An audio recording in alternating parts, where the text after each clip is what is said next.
Oh, you're back, Dylan. I borrowed your car. In front of Dylan, Emily is acting all sweet and innocent. Sorry about that, Emily. Michelle is thoughtless. No, it's fine. I filled up the tank as a thank you for letting me borrow it, Michelle. What a great sister. See, Michelle? Emily is considerate. Dylan smiled and patted her head. Well, I'm heading out. See you, Dylan. Bye, Michelle. She smiled brightly at Dylan, but gave me a creepy smile for just a moment. What was that? I felt a chill down my spine. After she left, I checked the car just in case. No scratches on the car, and as she said, the gas tank was full. But something felt off. I couldn't get her creepy smile out of my head. Emily is way more mature than you. Even after you're mean to her, she still fills the tank. Learn from her. Dylan approached me with a smirk. I'm going to check inside the car. Huh? You're still doubting Emily? I'll get seriously mad. He was furious that I doubted his beloved sister's good intentions.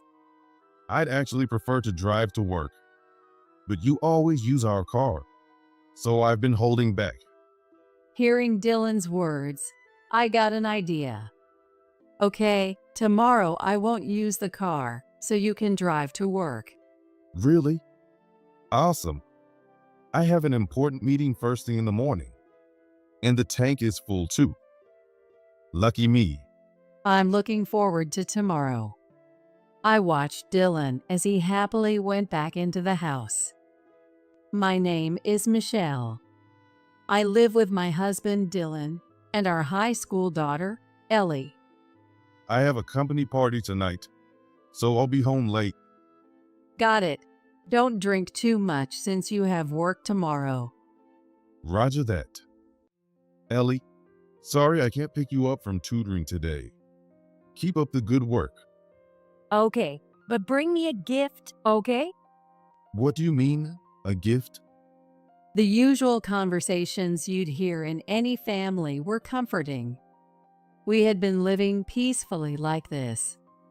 Dylan and I were colleagues at the company we joined after graduating from college. We started talking after ending up sitting next to each other at a company party.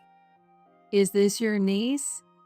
One day, I pointed at Dylan's phone wallpaper. It was a picture of a little girl going down a slide with him. No, that's my sister. It's just the two of us. There's quite an age gap between you two. We're 12 years apart.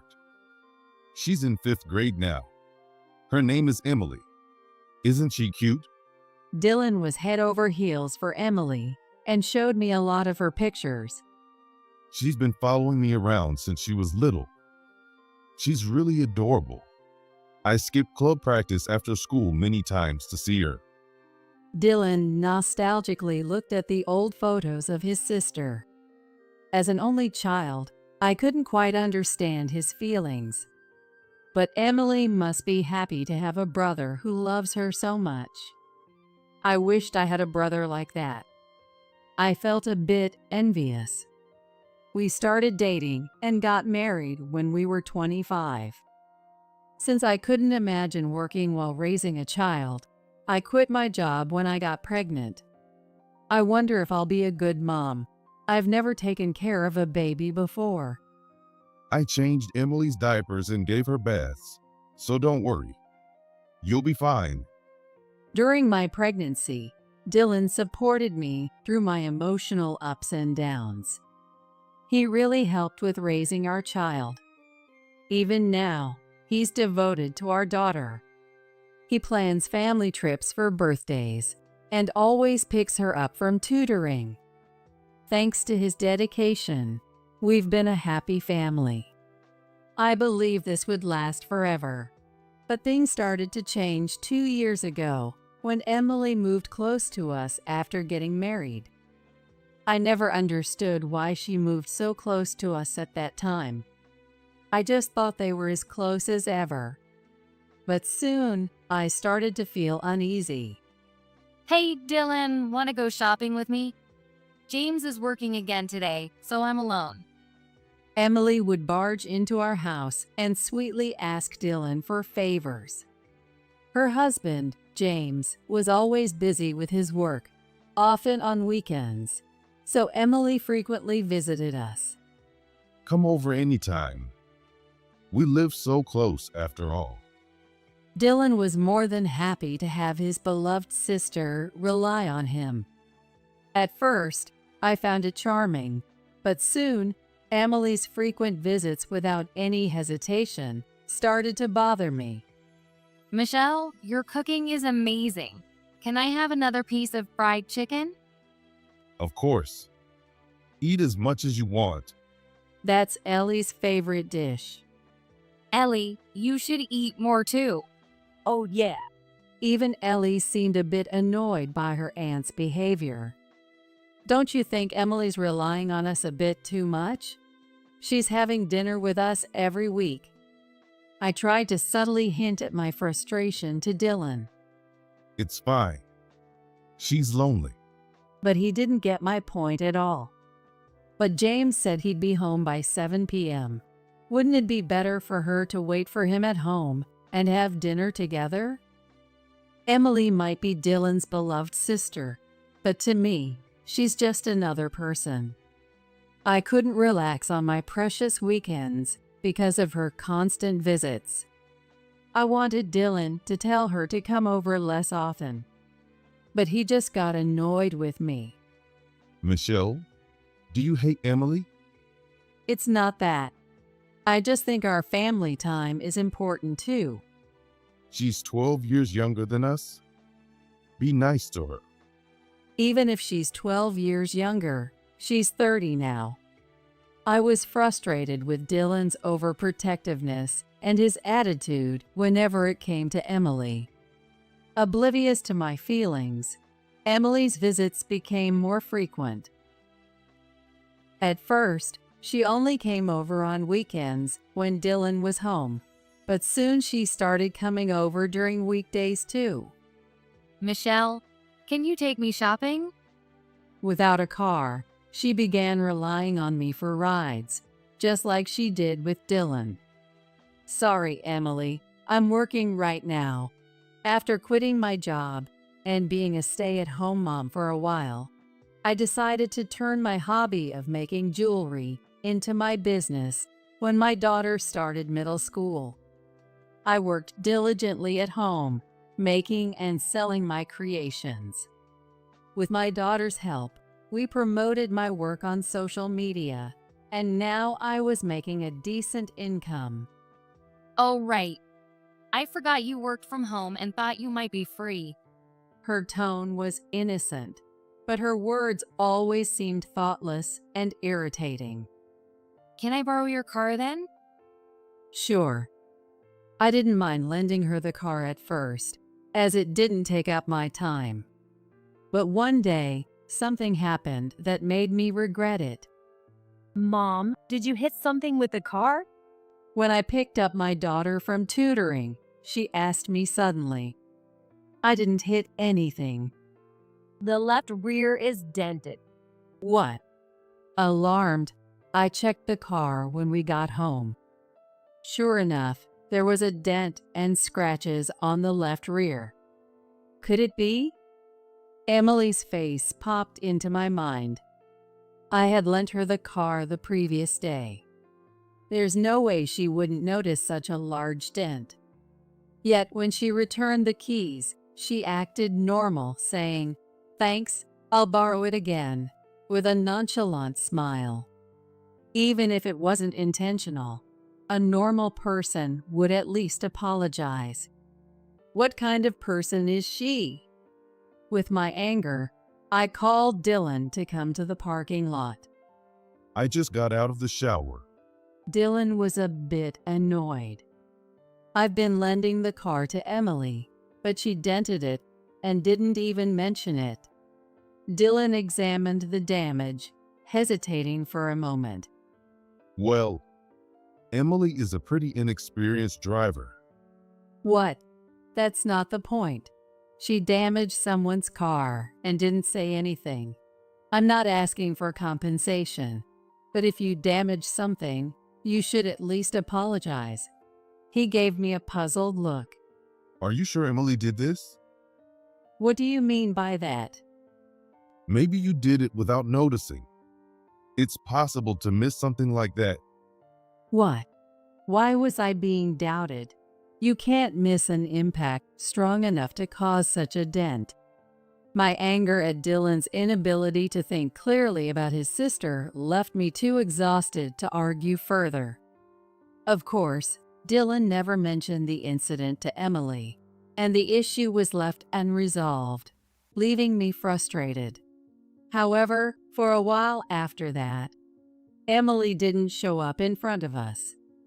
Did she feel even a little guilty about keeping quiet after hitting the car? If only she'd keep her distance from us. But my hopes were short-lived. One day, she came over again. Can I use your bathroom? Before I could answer, she barged in. Why didn't she go before she left her house? I waited in exasperation, and she came back looking relieved. Michelle, you're busy, right? I'll drive myself, so can I borrow the car? Really?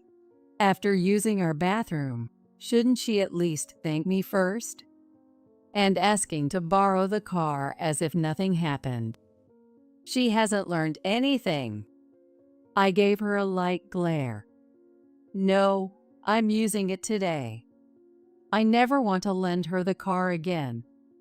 But I also genuinely needed it for my daughter's activities. She got visibly upset and said, You're so mean. What did Dylan see in you? I'll tell him about you.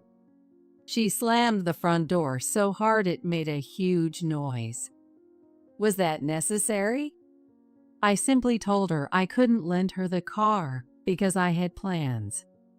She didn't apologize for damaging the car, didn't thank me for using the bathroom, and now she's throwing a fit when things don't go her way. I regretted being related to someone like her. At least she left, so I thought the matter was settled. I was thankful for that. Just then, Ellie came home. Mom, is Dad using the car? What? No, no one's using it. But the car's not in the parking lot. My blood ran cold, and I rushed to the window that overlooked the parking lot. It's gone. The car wasn't there. The car keys were also missing. That jerk. She must have stolen the keys when she went to the bathroom. This is theft. I was shaking with anger. Mom, Ellie's voice brought me back to reality. Hold on. I quickly called a taxi and managed to send Ellie off. How selfish can she be? I was too upset to focus on chores and wandered around the house, waiting for her to return. 2 hours later, she came back as if nothing had happened. What do you think you're doing? I said I needed the car. You stole the keys. What you did is theft. I stormed out to the parking lot, opened the driver's door, and let out my anger. She grimaced for a second, but then smirked. Screaming outside is so unseemly. Who's responsible for putting me in this state? Seeing her lack of remorse, I knew it was pointless to argue. I gave her a sharp glare. Surely, she hasn't damaged the car again? Remembering the last incident, I inspected the car. What are you doing? I didn't hit anything. I'm a good driver. Ignoring her, I carefully checked the car. No damage, thankfully. Oh, I need to pick up Ellie soon. I noticed the gas gauge. What? The gas tank is empty. It was over half full yesterday, but now it's nearly empty. I went on a long drive. She said it with a weird sense of pride. If you borrow the car, at least fill up the gas. I need to pick up Ellie now. If the next person who uses it is in a hurry and there's no gas, it's a problem. It's pointless to get angry with her. That's why I thought I gently warned her. Don't be so stingy. I'm 12 years younger than you. Besides, it's Dylan who supports the household. You're so greedy. One day, even he'll get fed up with you. With that, she left. Common sense doesn't work with her. How does someone grow up to be so selfish? This time, I decided Dylan had to speak up. I made up my mind. When Dylan came home, I told him about what happened today. It's weird that I can't use our own car when I need it. Plus, Emily took the keys without my permission. Remembering it made me angry again, but I tried to stay calm. Well, to Emily, this house is like her own home. No, that makes no sense. She nearly emptied the gas tank, and I had to rush to fill it up before picking up Ellie. Emily probably hasn't been to a gas station much. What? I took a deep breath to control my anger. This time, you need to talk to her. She should get permission before borrowing the car and fill up the gas after using it. Even among family, there should be manners. Cut her some slack. She's 12 years younger than us. Both of them keep using that excuse. Finally, I exploded. She's 30. She's an adult. You don't have to get so worked up. I bought the car and paid for the gas. As long as I don't mind, it's fine. His money. I didn't feel like arguing anymore. Yes, there was a time when we managed on Dylan's income alone. But I took care of the house and supported our family then. I hosted his colleagues, made lunch for him every day, and managed the household budget. Now, I also have a decent income. And yet, to hear such words from Dylan, whom I thought valued me and our daughter, I was beyond angry and despaired of him. Do whatever you want. We're no longer a happy family. I realized this as I cried alone in the bath. A few days later, she came over again, unrepentant. I won't let the same thing happen. I quickly put the car keys in my pocket. Michelle, I'm borrowing the car. I need the car now. It's fine. It's fine. She barged into the house and started looking for the car keys. Huh? They're always here. She's trying to steal the keys so openly. Something is seriously wrong with her. Noticing my disdainful look, Emily's face turned red as she shouted, You mean old lady? I'm telling Dylan about you. With that, she pulled out her phone and actually started calling Dylan. He's at work. He's not going to answer. After a while, she smiled briefly and then started crying. Dylan, Michelle is being mean and won't lend me the car. Why did you marry someone like her? Then she shoved the phone at me. Here, let him scold you. I sighed and took the phone. Why don't you tell her not to call for such trivial things? It's not trivial. Emily is crying. Is he serious? I was speechless. You're mature enough. Don't hurt my precious sister. She's not hurt. She's acting. I need the car, so I can't lend it to her. She's overreacting and calling you about it. She's being unreasonable. Wait, gosh. I heard the car engine start outside. She did it. While I was distracted on the phone, she had taken the keys from my pocket. Oh my God. I need the car soon. If you keep believing everything she says, you'll regret it. Dylan was still talking, but I hung up. That night, when Dylan came home, Where's the car? your darling sister took it and hasn't returned it.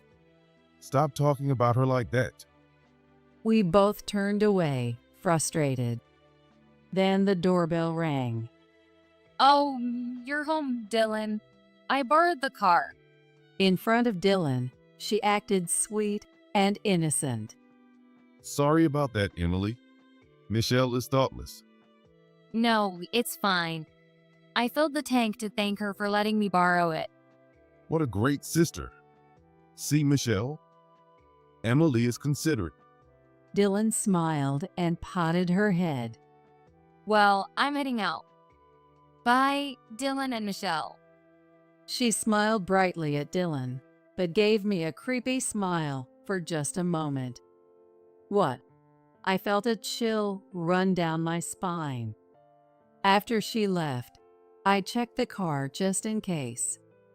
There were no scratches, and as she said, the gas tank was full. But something felt off. I couldn't get her creepy smile out of my head. Emily is much more mature than you. Even after you were mean to her, she filled up the gas tank. You should learn from her. Dylan approached me with a smirk. I'm going to check inside the car. What? Are you still doubting Emily? I'll get seriously mad. Dylan was furious that I doubted his beloved sister's intentions. I'd prefer to drive to work, but I've been letting you use the car. Dylan's words gave me an idea. Okay, tomorrow I won't use the car, so you can drive to work. Really? Awesome. I have an important meeting first thing in the morning, and the gas tank is full. So lucky me. I'm looking forward to tomorrow. I watched Dylan happily go inside the house. The next morning, Driving to work is so comfortable. See you later. Dylan, dressed in his favorite suit for the important meeting, left the house. A short while later, I heard his scream from the parking lot. That girl did something, didn't she? I sighed and went outside. Ouch. Ouch. What? Dylan's frantic cries were more intense than I had imagined, making me hesitate. As I approached, I saw that the back of his suit was slashed. Michelle, what's going on? Something poked me as soon as I sat down. What did she do? I was horrified and checked the driver's seat. There, right in the middle, was something shiny. A razor blade had been embedded in the seat. No way. If I had sat there, I felt a shiver run down my spine. What is this? You know what this is. Since Emily returned the car last night, no one else has been in it. Dylan looked unconvinced, but glanced at his watch and panicked. Crap. I'm going to be late. He rushed inside to change and hurried out of the house. He won't make it to the train in time. I felt a bit sorry for Dylan, but what is she thinking? I need to seriously distance myself from her. Otherwise, my safety and possibly my daughter's could be at risk. As I sat in fear, unable to focus on anything, my phone rang. It was her. Hello. Thanks to you, Dylan yelled at me. She was furious on the other end. It seemed Dylan was finally angry about this incident. I felt a bit relieved that he was finally seeing reason. Why did you let him drive the car? I rigged the razor blades so you would get hurt. She confessed her wrongdoing without any remorse. I had one thing to say to her, who showed no remorse. Take responsibility for your actions. I hung up and immediately called someone.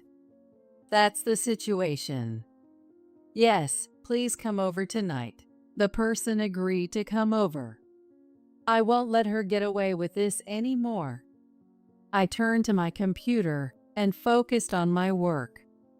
That evening, Dylan came home still tense. Apparently, he was late to his important meeting and got scolded by his boss. His favorite suit was also ruined. Where's Ellie? She's staying over at her friend's house tonight. I didn't want Ellie to see any confrontation, so I arranged for her to stay with a friend nearby. Ellie probably sensed something was up. I'm on your side, Mom. She had said this before leaving, giving me the strength to stand firm. The doorbell rang. I apologize for being late. Excuse us. Come in. It was James, Emily's husband, the person I had called earlier. And there she was, sulking beside him. I had decided it was necessary to report this incident, including all previous ones, given the severity of her actions. I apologize for the trouble Emily has caused. I knew she borrowed your car occasionally and gave her money for gas, but she never mentioned you didn't receive it. No, I never got any money for gas. James glared at Emily. Emily, what's going on? Where's the gas money? Why have you been using the car so often? For the usually calm James to raise his voice, Emily's face twisted. Our car has a dash cam, so we know where you've been. Emily started to panic. I was just shopping. There's a good store in the next town. They sell organic and additive-free products. I wanted to buy good food for James. It's expensive, so I used the gas money on the groceries. She desperately tried to explain, but James's gaze remained cold. Who's Sam? What? Sam was with you, wasn't he? Emily fell silent. Tell me the truth. The dashcam records audio inside the car. I had suspected her of cheating for a while. It didn't make sense that someone who rarely drove would take long trips alone, running the gas tank dry. So I checked the dashcam and discovered her affair. If she had changed her ways, I might have kept quiet. But her increasing audacity and criminal behavior left me no choice. I sent the dashcam data to James. She started to cry softly. I only had a bit of fun. James never spends time with me because he's always working. She glared at me through her tears. You're the worst. You should have been the one to get hurt. Enough. James's shout made her tremble. Michelle, I'm truly sorry. James apologized to me. He's done nothing wrong. In fact, he's the victim of her infidelity. I felt a deep sympathy for him. I can't be family with someone who would hurt others so easily.